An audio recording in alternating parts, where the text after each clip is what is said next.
औज़ुबिल्लाहिमिनश्शैतानिर्रजीम बिस्मिल्लाहिर्रहमानिर्रहीम अस्सलामु अलैकुम वरहमतुल्लाहि वबरकातुहू। नाज़रीन इकराम, मैं हूँ फैसल सैयद। आप मेरा यूट्यूब चैनल देख रहे हैं। उम्मीद करता हूँ आप जहाँ भी होंगे रब ताला की पनाह में आफियत से होंगे। नाज़रीन, पूरे मुल्क में पुरतशद्दुद मुज़ाहरे, जलाओ गिराओ, हसास इमारतों पर मुज़ाहरीन का हल्ला और इस वक्त इंतहाई ख़राब सूरत हाल के पेश नज़र पूरे मुल्क में दफ़ा 144 नाफज करने, नेट सर्विस और मोबाइल सर्विस बंद करने का हुक्म दे दिया गया है और हुकूमती वज़रा प्रेस कॉन्फ्रेंसें करके जलती पर तेल का काम कर रहे हैं। इस पे बात करते नाज़रीन, आपको मालूम है कि इमरान खान साहब जो हैं उनको गिरफ्तार किया जा चुका और इस गिरफ्तारी के नतीजे में पूरे मुल्क को आग में धकेल दिया गया।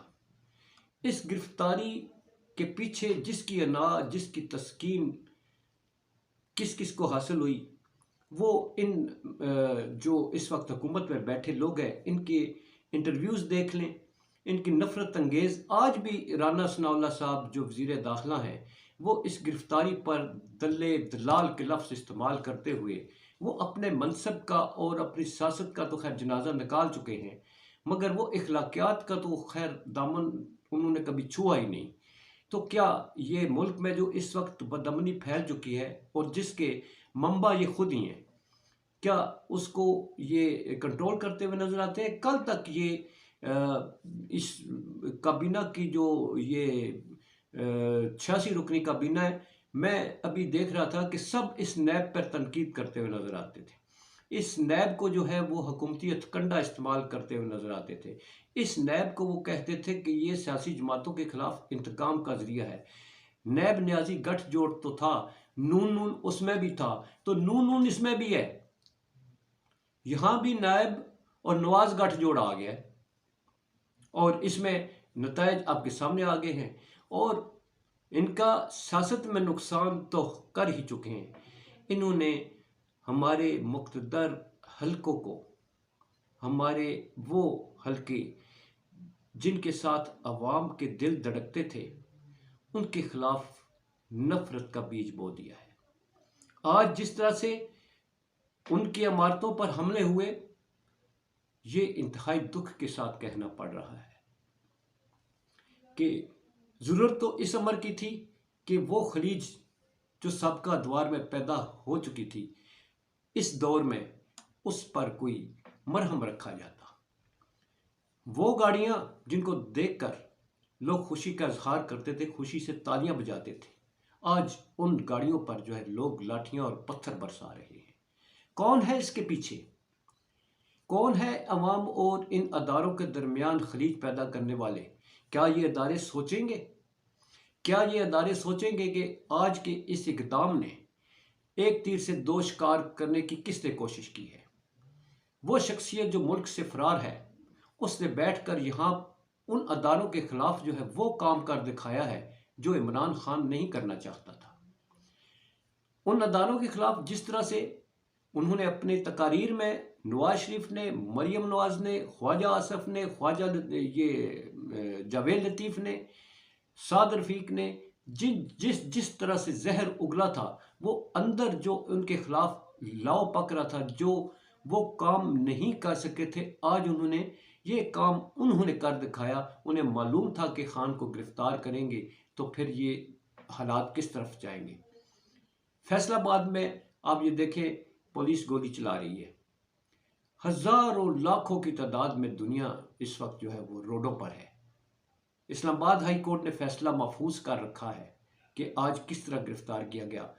क्या ही खूब हो कि इस वक्त तक के जो मनाजर हाई कोर्ट ने देखे हैं मुल्क भर में, और जिस तरह की नफरत की आग का एक भरपूर किस्म का शोला भड़क उठा है, उसको ठंडा करने के लिए इस्लामाबाद हाई कोर्ट इमरान खान को रिहाई का हुक्म जारी कर दे, क्योंकि इस वक्त हालात जो हैं वो इस चीज़ का तकाजा करते हैं कि इस पाए के लीडर को फौरी तौर पर रिहा करते हुए हालात को जो है वो ठंडा करने की कोशिश की जाए और हम अवाम जो हैं ہمیں چاہیے اب یہ دیکھیں کہ یہ جو حساس ادارے ہیں لاہور میں، پنڈی میں، وہاں پر جس طرح سے لوگ ہجوم جو ہے حملہ آور ہوئے ہیں، اب اس میں کیا یہ سارے پی ٹی آئی کے لوگ ہیں یا اس میں حکومت نے اپنے لوگ شامل کروا کے یہ آگ اور گراؤ جلاؤ جو ہے ان اداروں میں وہ کروائی ہے تاکہ سارا الزام عمران خان پر تھوپا جائے؟ اور جیسا کہ مریم بی بی جو ہے اور اس رانا ثناء اللہ صاحب کہتے رہے کہ اس ملک کو جو ہے، اس جماعت کو ہے دہشت گرد تنظیم قرار دیا جائے، اس پہ پابندی لگا جائے، یہ عسکری ونگ ہے اس جماعت کے جو ملک میں دہشت گردی پھیلانا چاہتے ہیں، یہ انہی خوابوں کی تکمیل کے لیے یہ اپنے عناصر شامل کر کے کیا ایسا کام تو نہیں کھیل رہے؟ یہ ان مقتدر حلقوں کو اس وقت چاہیے کہ اپنے بھرپور انٹیلیجنس سورسز کے ساتھ ان لوگوں کے سراغ لگایا جائے کہ جنہوں نے ان امارات پر حملے کیے ہیں اور انہیں آگ لگائی ہے، اور ان کی جڑ تک پہنچا جائے اور ان کو بے نقاب کیا جائے کہ یہ لوگ جو ہیں یہ کون سا روپ دھار کر ان جلسوں جلوسوں میں جو ہیں وہ شامل ہوئے ہیں، انہوں نے آگ لگانے کی جسارت کی ہے۔ مگر ناظرین، بات تو وہی ہے کہ D G I S P R کی ایک پریس ریلیز کے پیچھے اس حکومت نے وہ کام کر دیا ہے جو ان کی عرصہ دراز سے ایک خواہش تھی کہ اس ادارے کو کس طرح سے ٹارگٹ کیا جائے۔ آج انہوں نے کل کی پریس ریلیز کے پیچھے چھپ کر جس طرح سے آج کارروائی ڈالی ہے، انہوں نے اپنے سارے مقاصد حاصل کر لیے۔ یہ جو کہتے ہیں کہ عمران خان فوج کی توہین کرتا ہے، عمران خان کل یہ عمران خان تو نہیں تھا، کل وہ اقتدار میں تھا، اور جب آپ جنرل باجوہ کو جو ہے وہ تختہ مشق بنایا ہوا تھا، جنرل فیض حمید کے پیچھے آپ جو ان پر کیچڑ اچھالتے تھے، کون نہیں جانتا کس سے ڈکی چھپی بات ہے؟ کیا یہ پاک فوج سے ڈکی چھپی بات ہے؟ مگر کوئی کارروائی نہیں ہوئی تھی۔ مگر ان کے اندر وہ الاؤ، وہ اس وقت کا الاؤ جو تھا اور آج جو ہمدردیوں میں بدلا ہوا ہے، وہ الاؤ جو ہے وہ اندر موجود تھا، جس کو آج بھرپور طریقے سے لانچ کر دیا گیا۔ عمران خان کے مظاہروں کے پیچھے انہوں نے وہی کام کر دکھایا۔ اس لیے اس وقت ہمارے ملک کو اتحاد اور یکجہتی کی ضرورت ہے، اور لوگ ہمارے محافظ جو ہیں ان کو کسی طرح سے نقصان پہنچانے سے اپنا ہاتھ کھینچ لیں، اس لیے کہ آپ میں کچھ لوگ شامل ہو چکے ہوں گے جو آپ ہی کی اس جو تحریک آزادی ہے اس کو ہمیشہ کے لیے پابندی لگوانے کے لیے، دہشت گرد ڈکلیئر کرنے کے لیے یہ لوگ کسی بھی حد تک جا سکتے ہیں۔ اس لیے ان سے پی ٹی آئی کو چوکنا رہنا ہوگا۔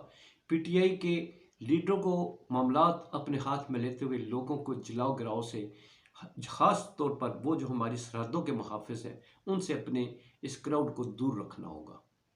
ناظرین، بہت ہی برے حالات ہیں، بہت سخت ہی نازک دور سے گزر رہے ہیں۔ 70 سالوں سے تو گزر رہے تھے نازک دور سے، اب تباہی پر آ پہنچے ہیں۔ اپنا بہت سارا خیال رکھیے۔ اللہ ہمارا حامی و ناصر ہو۔ پاکستان زندہ باد، پاک افواج پائندہ باد۔